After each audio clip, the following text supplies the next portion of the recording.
How I structure a fat loss diet. If you're trying to lose weight, if you are trying to get shredded, this is the video for you. I'm going to overview how I set up a diet, how long, how much weight you should lose, expectation, nutrition, calories, cardio, training, challenges, refeeds, diet hacks, GLP-1s, everything. So, let's get into it. I'm currently cutting right now, currently dieting, which is why I am tired and on the couch. So, overview.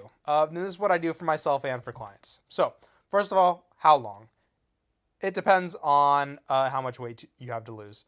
The more weight you have to lose, the longer you can afford to diet. For people who have, let's say, anywhere from 10 to 30-ish pounds, I typically recommend 16 weeks max, okay? That's just a rough guideline, but if you go too long on a diet phase, too much time in a calorie deficit, a bunch of bad things happen, diet fatigue, okay? Your metabolism might slow down, you start getting fatigued, you start slurring your words, you start cutting corners at work, you're more likely to lose muscle, and you're more likely to rebound. So we like to cut it off at roughly about 16 weeks max, unless you have a ton of weight to lose. If you have like 50 to 100 pounds, you can go longer. I also typically don't like to have people lose more than 10% of their body weight in one dieting phase, okay? So if you're a 200-pound guy, lose 20 pounds and then stop, maintain, and then you can do another dieting phase. Typically, I like to see as much maintenance in terms of length of time as the diet was. So what that means is, say you diet for 12 weeks, then maintain for at least 12 weeks, and then if you want to lose more weight, you can lose more weight. You've earned another dieting phase. So diet, lose 10% of your body fat, take a diet break for at least as much time, and then you can lose another 10%. These are rough numbers, okay? So that's how long, how much to lose. How fast to lose? Typically 0.5% to 1% of your body weight per week. So again, for a 200-pound guy, that's going to be 1 to 2 pounds per week.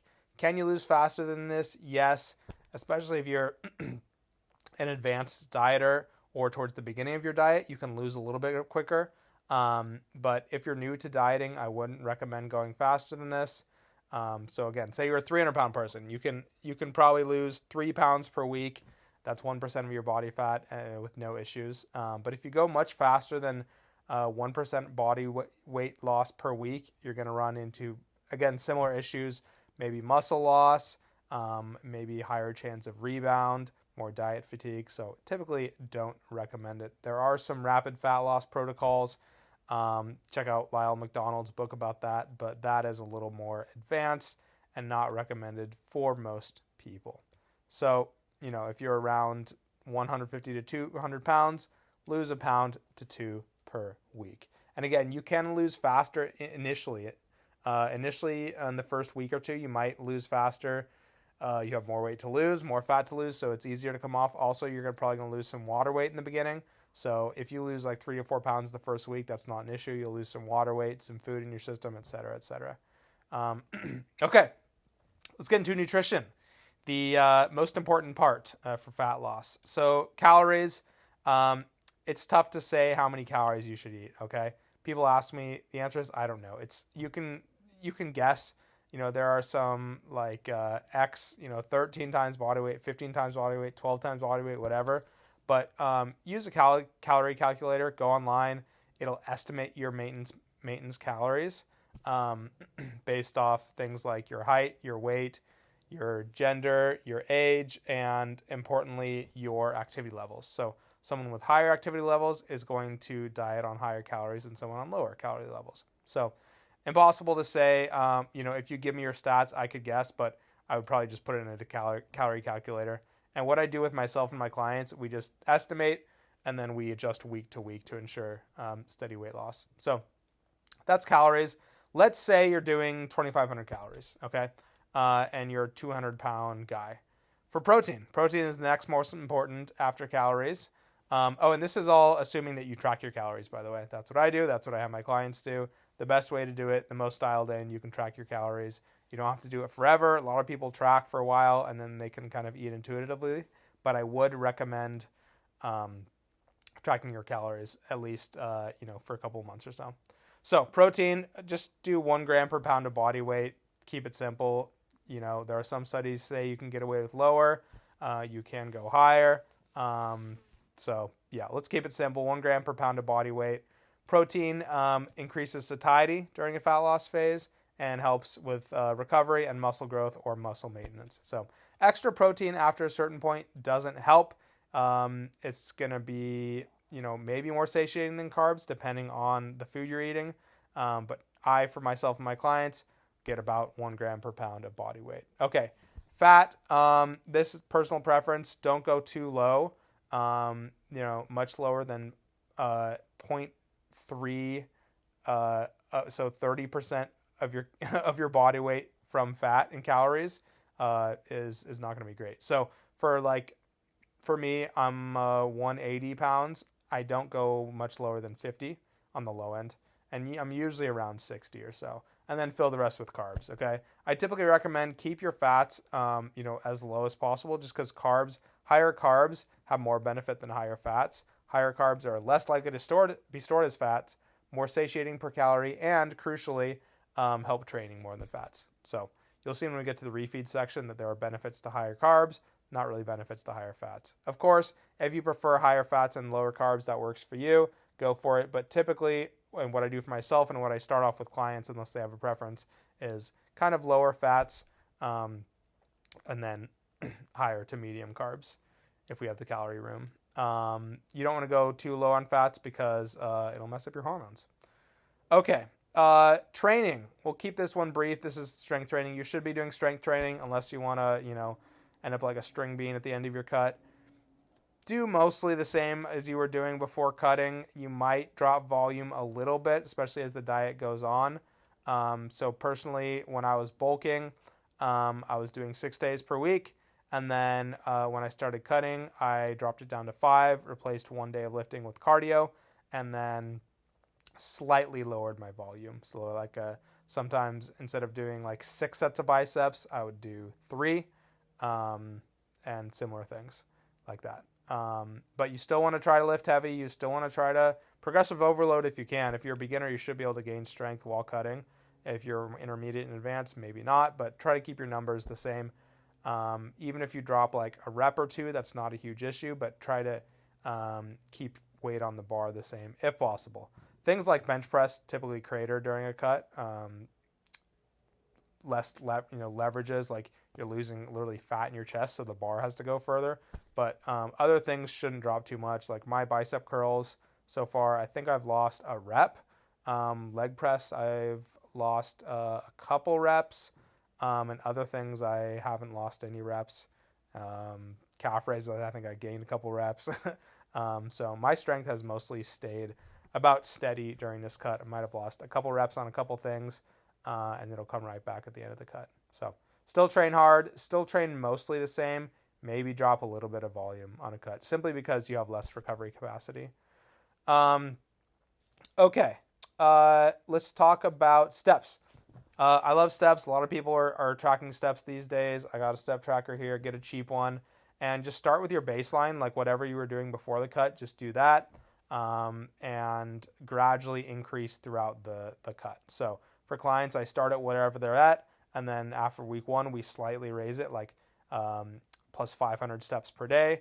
And then after a week or 2, we'll raise it another 500 steps and just gradually raise it throughout the diet. 10K steps is a great target. I'm usually hitting about 9K steps throughout the year. And then when I start my diet, I raise it typically to 10K, and then I'll hit 11 or 12K average by the end of the diet.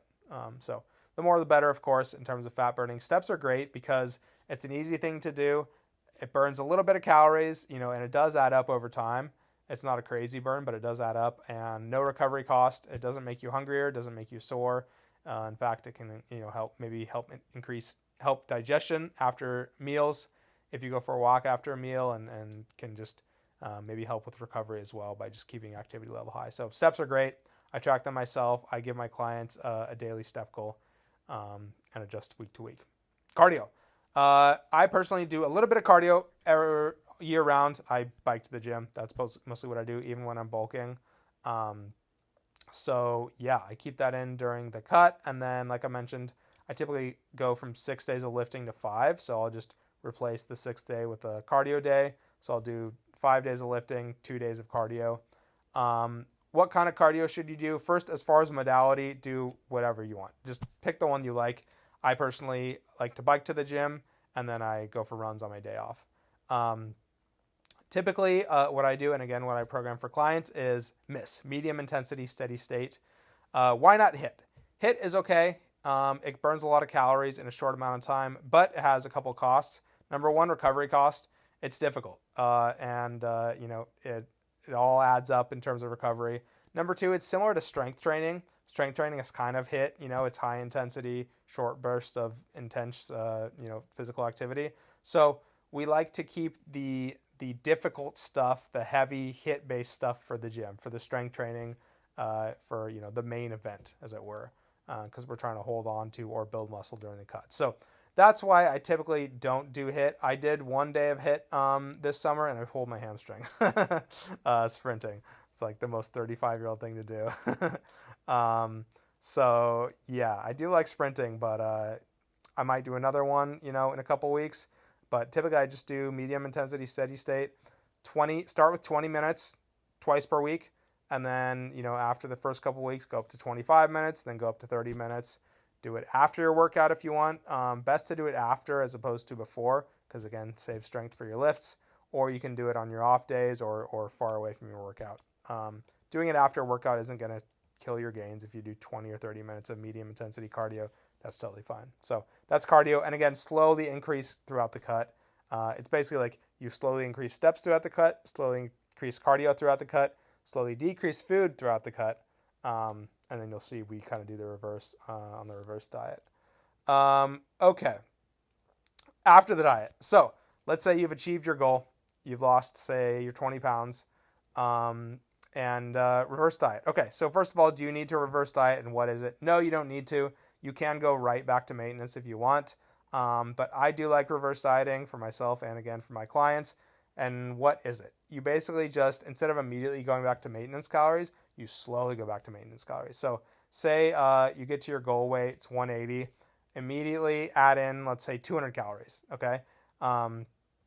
See how your body does to that after the first week. And you'll probably gain a couple pounds, by the way. You might gain 1 or 2 pounds after that initial calorie increase. It's not fat. It's not muscle, unfortunately. It's like water weight, a glycogen, food in the gut, so it's not an issue. So just know that, your final resting weight, once you get to your lowest weight, will probably be like maybe 2-ish pounds below your actual maintenance weight.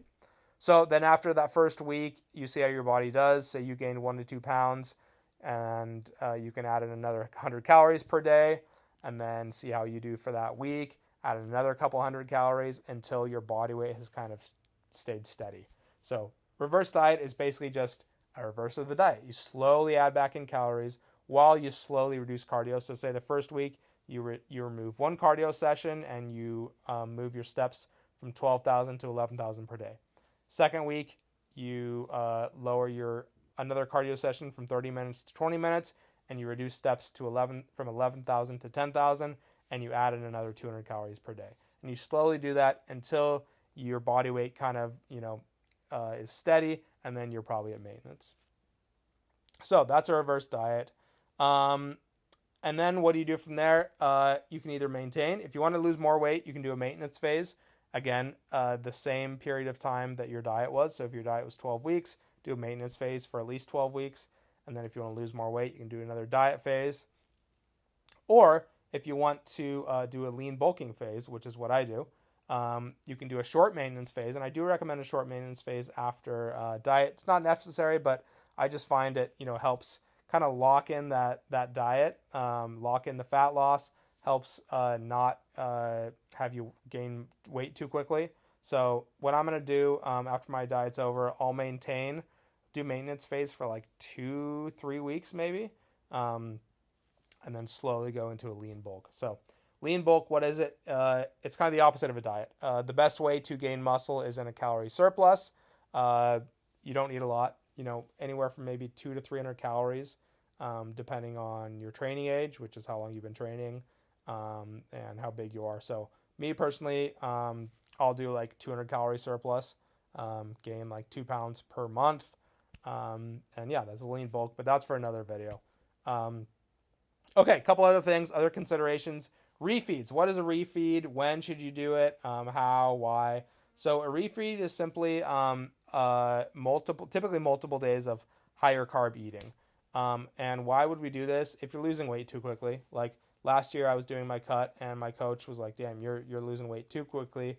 I was losing a little over 2 pounds per week. He was like, "Okay, we're gonna have you do a refeed." So it was 2 days of higher carb eating. Like it was like a round maintenance, and it's basically a diet break to kind of reset your hormones a little bit, give you a psychological break from dieting, improve training for a little bit, slow down rate of weight loss. And yeah, we do it all pretty much through carbs. Like you don't need to raise protein, maybe raise fats a little bit, but mostly carbs, because again, carbs help your training. They help satiety, they help recovery more than like higher fats. And yeah, there are a lot of good things about carbs.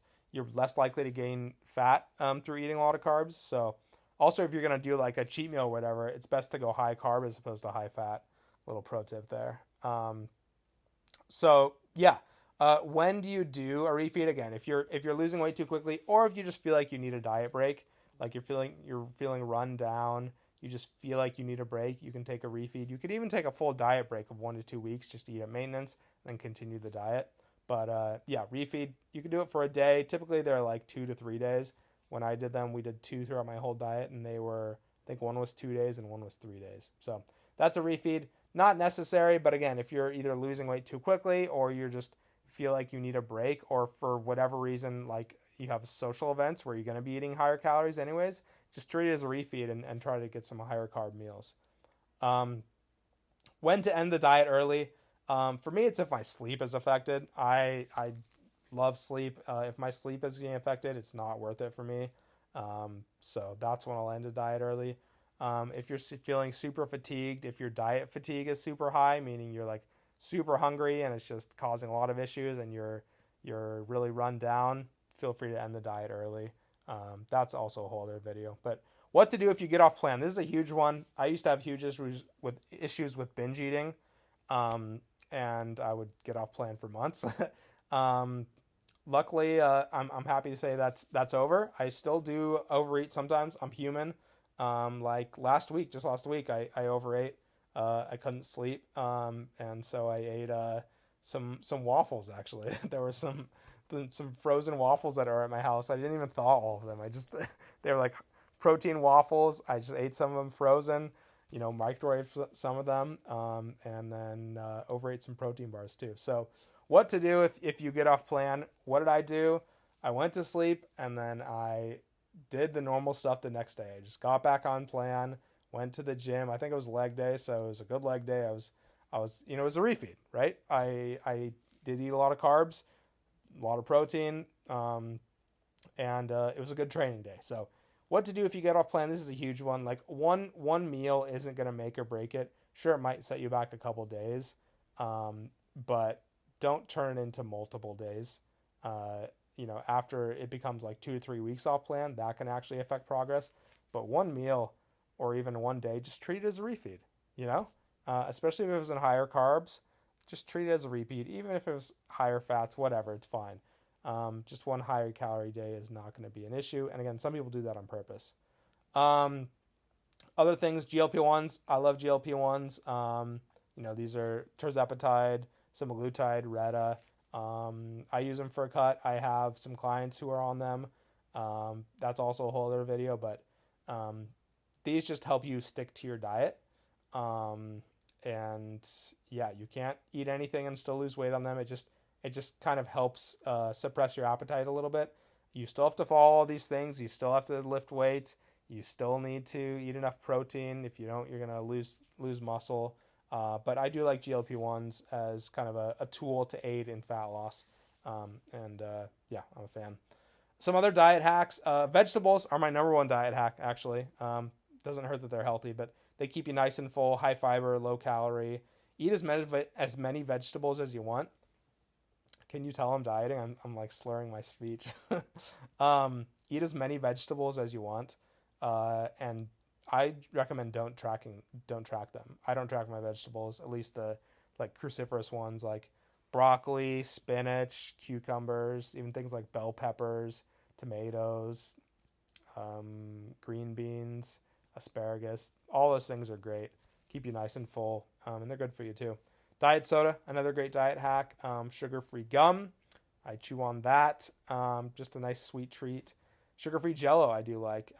Get like packets of it, and it's like 80 calories for a big bowl, and it's all protein. So things like Halo Top, high protein ice cream, not cheap, but it's good to help those cravings. I also love fruit. Apples and frozen blueberries are my favorite. Fruit is nature's candy. Nothing wrong with sugar, guys, in the form of fruit. High fiber, keeps you nice and full. What other diet hacks? Intermittent fasting can help some people. I do that sometimes. So when my schedule allows, when I want to, basically I'll intermittent fast. I'll skip breakfast and I'll just eat from like 12 to 7.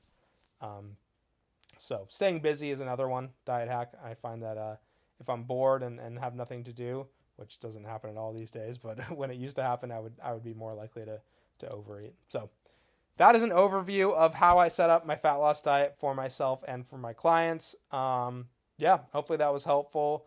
If you want help with this, setting up your own fat loss diet, I do coach people. You can find information somewhere. There's a link somewhere in my profile or bio, wherever you're seeing this. But yeah, we can book a call if you want and talk about this. I'll give you some tips and see if we might be a good fit to working together. But if not, good luck with your dieting phase. And yeah, let's get shredded.